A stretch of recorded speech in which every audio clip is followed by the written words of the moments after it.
नमस्कार दोस्तों, स्वागत है आपका हमारे चैनल नोमो बाय दीपक ठाकुर पर। आज हम बात करेंगे चाणक्य नीति के और एक आदरणीय विचार पर, दूसरों की राय का सम्मान करें। जब हम जीवन की यात्रा पर निकलते हैं तो हमें तरह तरह के लोग मिलते हैं। जब हम इन लोगों के साथ इंटरेक्ट करते हैं तो स्वाभाविकता से हम एक दूसरे के बारे में जानना चाहते हैं। हमें उनके विचार, उनकी मान्यताएं और उनके अनुभव जो हमसे भिन्न होते हैं वो सुनने चाहिए। जैसे कि हम सब चाहते हैं कि हमारी बात सुनी जाए, समझी जाए और सराही जाए, वैसे ही औरों की बातें भी हमें सुननी चाहिए। लेकिन क्या हम दूसरों को भी वही सम्मान देते हैं? यही सवाल हमें चाणक्य के इस गहरे विचार की ओर ले जाता है। दूसरों की राय का सम्मान करें। आचार्य चाणक्य, जो केवल एक महान अर्थशास्त्री और राजनीतिज्ञ ही नहीं बल्कि एक संवेदनशील विचारक भी थे, उन्होंने समाज और व्यक्ति के संबंधों को समझते हुए ये स्पष्ट किया कि किसी भी सफल और संतुलित जीवन के लिए दूसरों की बातों को सुनना और उनका मान रखना अनिवार्य है। चलिए अब जानते हैं चाणक्य की दृष्टि से क्यों ये सम्मान देना जरूरी है। चाणक्य नीति में एक स्थान पर कहा गया है, विचारः पुरुषस्य भूषणम। इसका मतलब है विचार व्यक्ति का सबसे बड़ा आभूषण होता है। तात्पर्य यह है कि जैसे शरीर को गहनों से सजाया जाता है, वैसे ही व्यक्ति को विचारों से। लेकिन जब हम दूसरों के विचारों को ही महत्व नहीं देते, तो हम उनका मानव होने का मूल अधिकार छीन लेते हैं। चाणक्य के अनुसार जब कोई राजा भी प्रजा की बातों को अनसुना करता है, तो उसकी सत्ता कमजोर पड़ने लगती है। इसी प्रकार जब हम अपने परिवार, समाज या कार्यस्थल में दूसरों की राय को नकारते हैं, तो रिश्ते दरकने लगते हैं। इस विचार को मद्देनजर रखते हुए अब आगे देखते हैं कुछ उदाहरण। आज का पहला उदाहरण है एक भावनात्मक कहानी, एक पिता की चुप्पी। राजेश एक मध्यम वर्गीय पिता था। उसकी दुनिया उसके बच्चों और पत्नी में ही सिमटी हुई थी। उसने जीवन भर मेहनत की ताकि उसके बच्चे अच्छी शिक्षा पा सकें।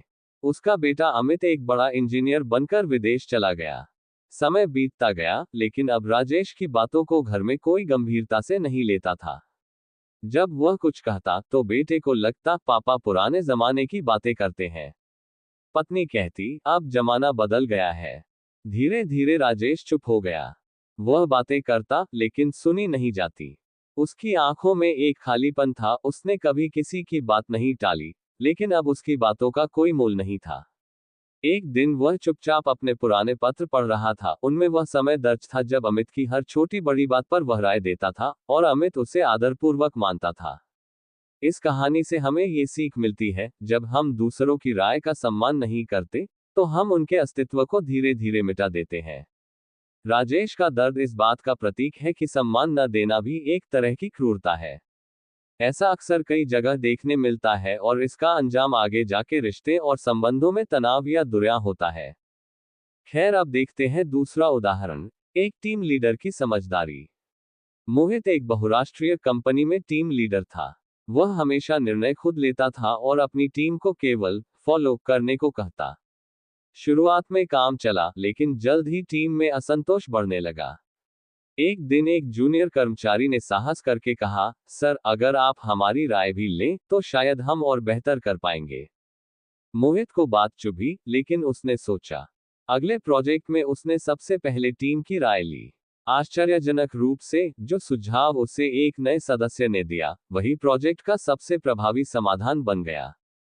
उस दिन के बाद मोहित का नेतृत्व एक तरफा नहीं रहा, बल्कि सहयोगी बन गया।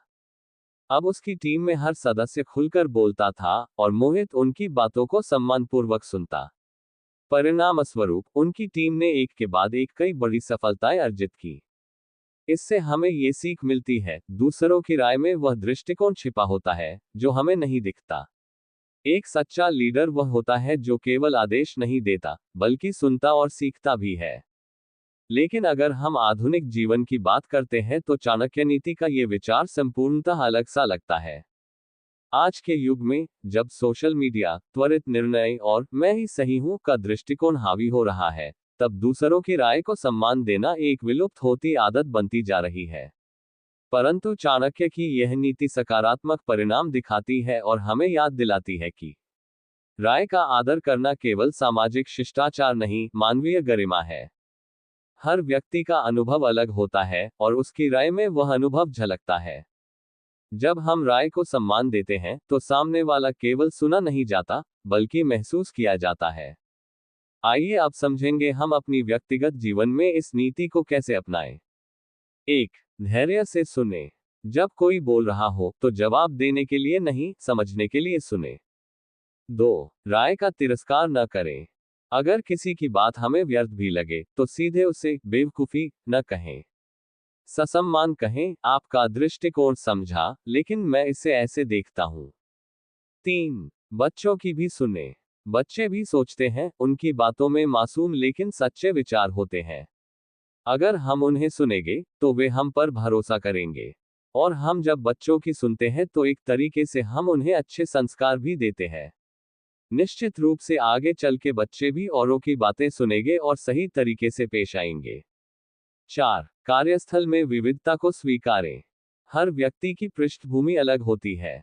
विविधता में एकता तभी आती है जब हर दृष्टिकोण को स्वीकारा जाए। जब विविधता में एकता की बात आती है तो जरूरी नहीं कि हमारा दृष्टिकोण ही निर्णायक हो। कई बार तो हमें दूसरों के प्रस्ताव भी मान्य करने पड़ते हैं, लेकिन वो मान्यता देने से पहले हमें दूसरों की बात सुननी जरूरी है। कई बार हमें समाज में कई बदलाव दिखाई देते हैं और उनकी दिशा समझने के लिए हमें सुनना पड़ता है कि लोगों की सोच किस दिशा में मुड़ रही है। इसलिए सुनना जरूरी है। जब हम समाज में दूसरों की राय को आदर देना शुरू करते हैं, संवाद बेहतर होता है, संघर्ष कम होते हैं, समाधान अधिक रचनात्मक होते हैं, संबंध मजबूत बनते हैं। यही तो चाणक्य नीति की आत्मा है, समाज को जोड़ना, न कि तोड़ना। तो दोस्तों, फाइनली आज के इस विचार की चर्चा का निष्कर्ष है, चाणक्य का ये विचार, दूसरों की राय का सम्मान करें, केवल एक नीति नहीं बल्कि एक जीवन दर्शन है। ये हमें सिखाता है कि हर व्यक्ति महत्वपूर्ण है, उसकी सोच, उसका अनुभव और उसकी दृष्टि का आदर करें। राजेश जैसे पिता की चुप्पी हमें चेतावनी देती है कि जब हम सुनना बंद कर देते हैं तो अपनों को खो देते हैं। वहीं मोहित जैसे लीडर की जागरूकता दिखाती है कि सुनकर हम नेतृत्व में भी श्रेष्ठ बन सकते हैं। आज अगर हम अपने घरों, दफ्तरों, समाज और दिलों में इस नीति को जगह दे दें तो न केवल हमारे रिश्ते गहरे होंगे, बल्कि हम भी एक बेहतर इंसान बन पाएंगे। तो आइए आज से एक संकल्प लें कि हम दूसरों की राय को केवल सुनेंगे नहीं, बल्कि उसे सम्मान भी देंगे, चाहे वह हमारे विपरीत ही क्यों न हो। क्योंकि यही है एक सभ्य, संवेदनशील और चाणक्य विचारों से प्रेरित जीवन का मूल। तो दोस्तों, कैसे लगा ये विश्लेषण? अगर आपको पसंद आया हो तो जरूर लाइक करें। ज्ञान बांटने से बढ़ता है दोस्तों, इसलिए इस वीडियो को परिवार और दोस्तों के साथ जरूर शेयर करें। और हाँ, चैनल को सब्सक्राइब करना ना भूलें। आपका सब्सक्रिप्शन हमें मोटिवेट करता है ऐसी इंफॉर्मेटिव वीडियो बनाने और प्रस्तुत करने के लिए। साथ साथ बेल आइकन दबाएं ताकि आप हमारे आने वाले वीडियो मिस न करें। चलो तो फिर मिलते हैं अगली वीडियो में एक और चाणक्य नीति के साथ।